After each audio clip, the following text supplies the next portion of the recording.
Hi, I'm Ashot. I called this episode The Natural Intelligence. Artificial intelligence is everywhere today. It writes books, it paints pictures, it invents clothing, it does homework for students, it creates production models, it teaches foreign languages and much, much more. That's it. Humanity has exhausted itself. There is nothing to oppose artificial intelligence. Ultimately, artificial intelligence will take over the power on the planet and enslave humanity. We will all become slaves to machines. Well, that's right, isn't it? Let's give it a shot.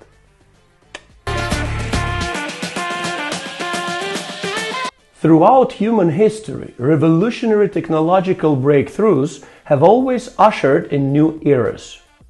It is commonly believed that up to today we have experienced 4 so-called industrial revolutions.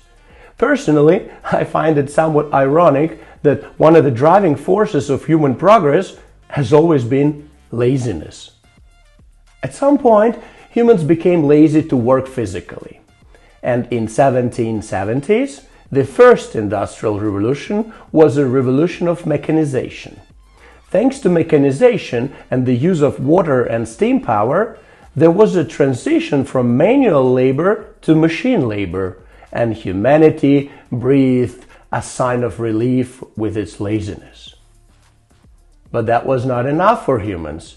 And soon, in the 1860s, the second industrial revolution occurred, the revolution of electricity.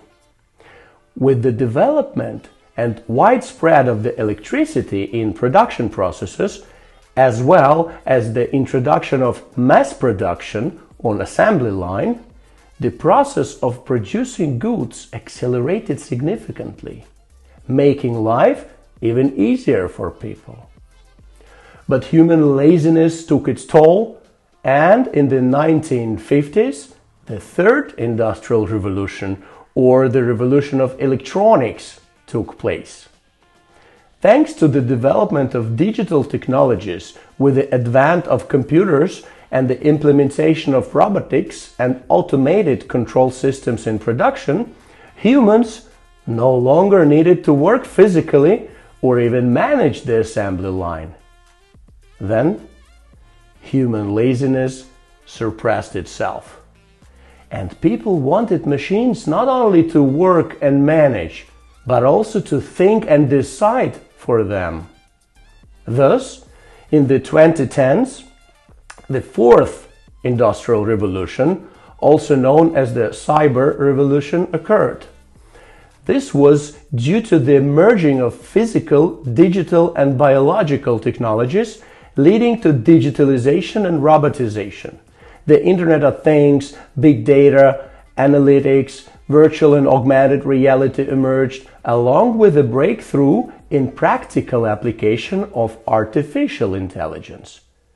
So what is this artificial intelligence?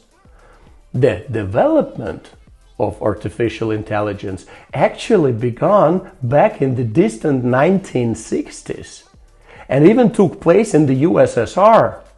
Simply put, artificial intelligence is a system that can think and act like a human.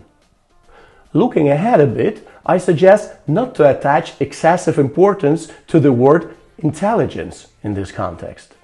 The system is simply designed to think and act. Initially, artificial intelligence was fed simple programming code. Written by humans, it clearly instructed the machine on what to do and when.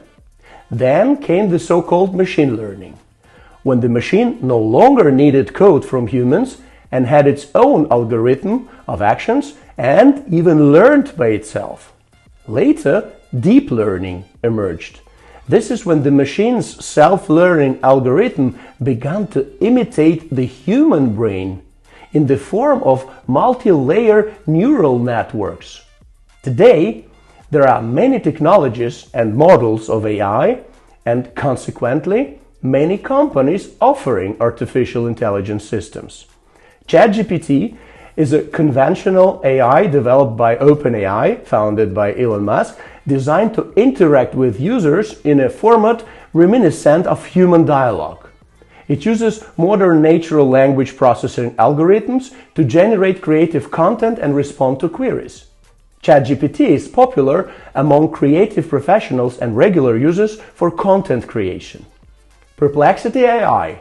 Perplexity is an AI search engine that combines natural language processing capabilities with real-time search. Perplexity focuses on accurate information extraction and research. It gathers data from various sources, including searches on Google and Bing, scientific articles, social networks, providing users with well-cited answers.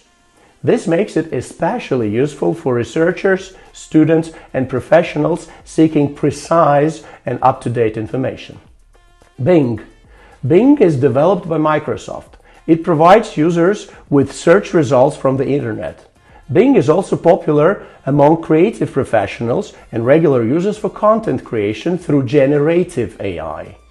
It uses algorithms to create content such as images, videos, music, and much more without the need for human intervention.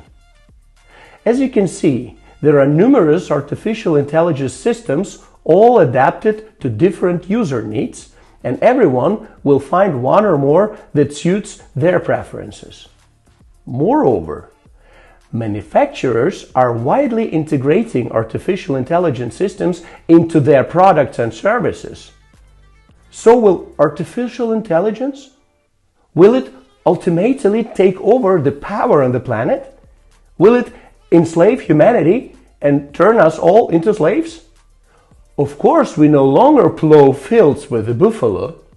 We don't manually assemble cars and do not send letters by horses.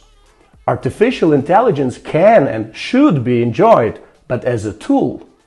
Because as Grady Booch, an American software engineering expert, said, a fool with a tool is still a fool. The great scientist Vyacheslav Albertovich Dubinin, a professor at Moscow State University, Department of Human and Animal Physiology, once said, "Foxes are much smarter than rabbits. However, over millions of years, they have not been able to eat them all. Why? Because the fox cannot calculate the trajectory along which the rabbit will run. You know why? Because the rabbit doesn't know himself where he will run." Intelligence cannot be artificial. It is natural. And it exists only in humans. Human natural intelligence is based on the right creative hemisphere, the ability to ask questions, the ability to dream. Artificial intelligence cannot ask questions, but it provides answers, and much faster and more precise than a human.